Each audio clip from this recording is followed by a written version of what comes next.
Hello guys, welcome back here. तो जो हमारी 11th क्लास की सीरीज़ है ये उसका सेकंड पार्ट है।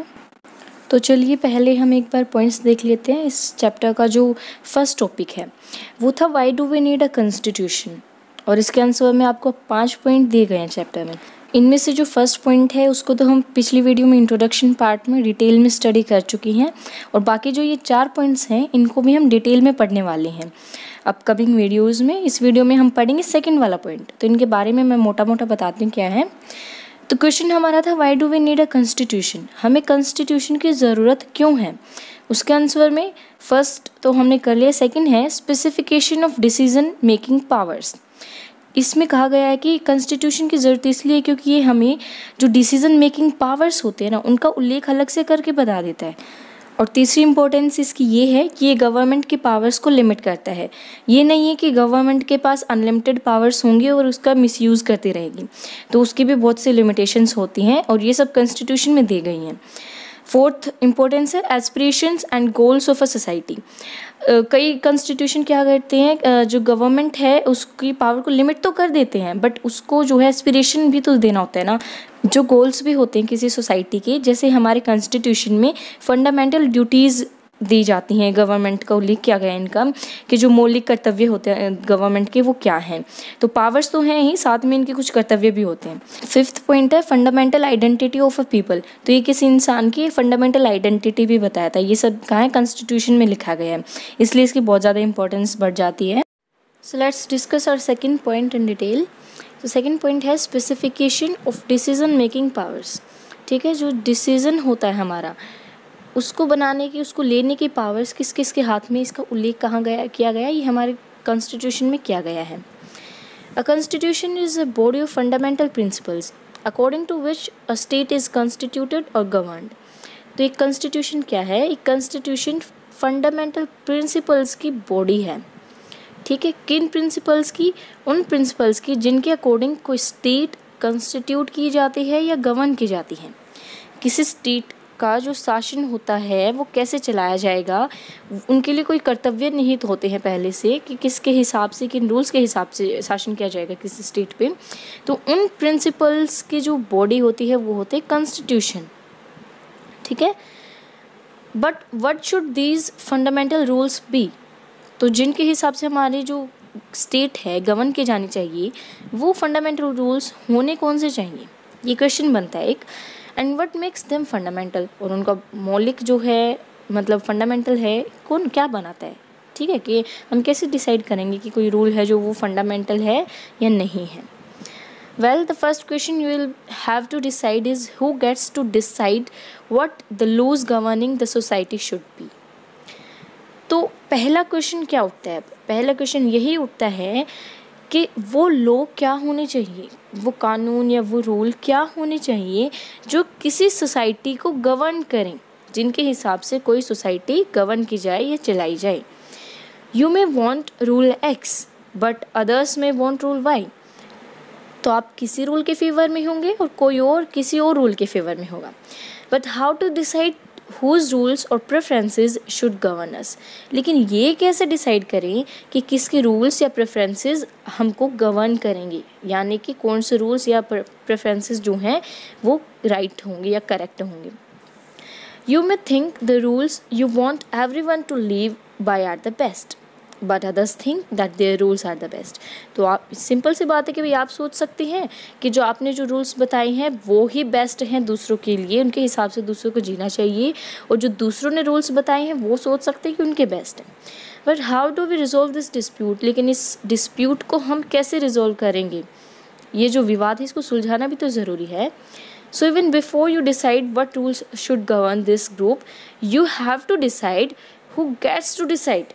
इससे पहले कि आपको ये डिसाइड करना चाहिए कि कौन से रूल्स आपको गवर्न करें, आपको ये डिसाइड कर लेना चाहिए इससे पहले कि ये जो रूल्स बनाने वाले हैं आप, या जो रूल्स आपको गवर्न करने वाले हैं वो बनाएगा कौन, उनको डिसाइड कौन करेगा, किसके हाथ में पावर होनी चाहिए इतनी कि वो बता सके कि ये रूल्स जो हैं हमारे लिए बेटर है या यही हमें गवर्न करेंगे।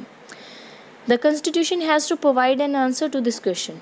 ऑब्वियसली अब कॉन्स्टिट्यूशन जो है हमारी इतनी बड़ी बॉडी है, प्रिंसिपल जो इसमें दिए गए हैं फंडामेंटल प्रिंसिपल्स हमारे, तो इसको हमारे इस क्वेश्चन का आंसर भी देना पड़ेगा। इसकी इम्पोर्टेंस तभी तो इतनी ज़्यादा बनती है ना। It specifies the basic allocation of power in a society. तो ये जो बेसिक बंटवारा होता है पावर का एक सोसाइटी में, उसको स्पेसिफाई करते, उसका उल्लेख कहाँ है, कॉन्स्टिट्यूशन में दिया गया है। It decides who gets to decide what the laws will be. और यही डिसाइड करती है कि लॉज बनाने का जो हक है या डिसीजन है वो कौन डिसाइड करेगा, किसके पास होना चाहिए ये हक। In principle this question who gets to decide can be answered in many ways. और ये जो क्वेश्चन है कि ये किसको डिसाइड करने का हक होना चाहिए, ये बहुत सारे रास्तों से इसका आंसर दिया जा सकता है। In a monarchical constitution a monarch decides. Monarchical constitution होता है राजतंत्र, तो वहाँ एक मोनार्क यानी कि राजा या सम्राट तय करता है, डिसाइड करता है कि वो जो उसका क्षेत्र होता है जिसमें वो शासन करता है, उसमें कौन से रूल्स होने चाहिए या कौन से रूल्स लोगों को गवर्न करेंगे। In some constitutions like the old Soviet Union one single party was given the power to decide. ठीक है, एक तरीका क्या बताया इन्होंने बताया मोनार्किकल कॉन्स्टिट्यूशन का। दूसरा तरीका है जो ओल्ड सोवियत यूनियन में यूज़ किया जाता था, एक सिंगल पार्टी होती है और वही डिसाइड करती है, सारी जो पावर है उसी के पास होती हैं डिसाइड करने की। ठीक है, but in democratic constitutions broadly speaking the people get to decide. अब जो डेमोक्रेटिक कॉन्स्टिट्यूशन होता है, इसमें आप इंडिया का एग्जाम्पल दे सकते हैं। वहाँ पर अगर मोटे तौर पर बात करें तो लोगों के पास डिसीज़न होता है कि वो मतलब जो रूल्स होते हैं उन सब को बनाने के लोगों के पास पावर होते हैं, उनको डिसाइड करने की। अब मोटे तौर पर क्यों कहा गया है, जैसे इंडिया का एग्जांपल मैंने बोला है कि अगर लोगों के पास पावर तो है, लेकिन क्या लोग सीधा बनाते कोई भी डिसीज़न लेते कोई भी नहीं लेते हैं। जो हम इंसान होते हैं, जो हमारे हैं इंडिया में रहने वाले हैं, नागरिक हैं, वो एक रिप्रेजेंटेटिव को चूज़ करते हैं जो उनको रिप्रेजेंट करता है, और फिर जाके पार्लियामेंट वगैरह में जो है कोई लॉ बनता है। ऐसे में क्या माना जाता है कि जो हम लोग हैं वो खुद हम डिसीज़न ले रहे हैं, लॉ हम खुद बना रहे हैं, लेकिन हम डायरेक्ट नहीं बनाते हैं, इसलिए यहाँ पर ये वर्ड यूज़ किया गया है ब्रॉडली स्पीकिंग। ठीक है, but this matter is not so simple. लेकिन ये मैटर इतना सिंपल नहीं है, because even you answer that the people should decide, it will not answer the question how should the people decide. कि अगर आप ये आंसर कर भी लो कि पीपल जो हैं उनको हक मिलना चाहिए डिसाइड करने का, यानी कि लोकतंत्र होना चाहिए जहाँ लोगों को डिसीजन लेने का हक हो, लेकिन उसके बाद भी इस क्वेश्चन का आंसर नहीं मिलता हमें कि लोग डिसाइड कैसे करें, किस वे में डिसाइड करें। For something to be law should everyone agree to it. तो एक क्वेश्चन और है कि कोई भी जो रूल है उसको लो मानने के लिए या बनाने के लिए क्या ये ज़रूरी है कि सारे के सारे उस पर एग्री हों। Should the people directly vote on each matter as the ancient Greeks did? क्या लोगों को डायरेक्ट वोट करनी चाहिए कि हर एक मैटर पे, जैसे कि जो एंशंट जो ग्रीक्स होते हैं वो करते थे। अब ये यहाँ इंडिया का एग्जांपल क्यों नहीं दिया, क्योंकि यहाँ हम डायरेक्टली जो है वोट करते ही नहीं है। डायरेक्टली हमसे थोड़ी ना एक इंसान से पूछा जाता है कि भाई हम ये लॉ बना रहे हैं, आप इससे खुश हैं या नहीं है, या आप डिसीज़न बताओ कि क्या लॉ बनानी चाहिए। ऐसा इंडिया में नहीं होता है। ऐसा कहाँ होता था, ऐसे एंशंट ग्रीक में होता था। और should the people express their preferences by electing representatives. अब ये इंडिया का एग्जांपल है कि क्या अब जो लोग होते हैं उनको अपने प्रेफरेंसेस अपने रिप्रेजेंटेटिव को इलेक्ट करके एक्सप्रेस करना चाहिए। ठीक है, but if the people act through their representatives, how should these representatives be elected. तो कि अगर लोग जो है रिप्रेजेंटेटिव को अपने इलेक्ट करें, ठीक है, तो उसको इलेक्ट करे कैसे। भाई मान तो लिया कि आपके रिप्रेजेंटेटिव कानून बना देंगे, लेकिन उनको इलेक्ट करने की भी तो कोई प्रक्रिया होनी चाहिए। How many should there be, और कितने होने चाहिए रिप्रेजेंटेटिव। अगर कोई बना लेता है, चूज़ करते हैं, तो उनकी संख्या भी तो बताओ। In the Indian constitution for example it is specified that in most instances parliament gets to decide laws and policies and that parliament itself be organized in a particular manner। तो India का example बता दें, India का constitution क्या है। यहाँ जो है बहुत सारे जो इंस्टेंसेस होते हैं, ठीक है, बहुत सारे मुद्दों पर स्पेसिफाई किया गया है कि पार्लियामेंट को हक है, पार्लियामेंट को पावर दी गई है डिसीज़न लेने का किसी भी पॉलिसी या लॉ पर। और ये जो पार्लियामेंट होती है वो ऑर्गेनाइज्ड होती है पर्टिकुलर मैनर में। ये नहीं है कि कोई भी आया और कह दिया कि मैं पार्लियामेंट का मेंबर हूँ भाई, या कितने भी लोग आए और सारे के सारे कभी कितने बनाते गए पार्लियामेंट में। ऐसा नहीं होता है। ये एक ऑर्गेनाइज होती है, बहुत ही एक पर्टिकुलर मैनर में होती है ऑर्गेनाइज, ठीक है। कितने लोग होंगे, कौन कौन होगा, सब कुछ ऑर्गेनाइज होते हैं इसका। Before identifying what the law in any given societies, तो किसी जो सोसाइटी में कोई लॉ होगा, क्या होगा, उसको आइडेंटिफाई करने से पहले you have to identify who has the authority to enact it.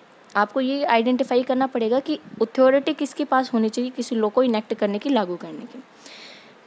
If parliament has authority to enact laws, अगर पार्लियामेंट के पास अथॉरिटी होगी लागू करने की, there must be a law that bestows this authority on parliament in the first place.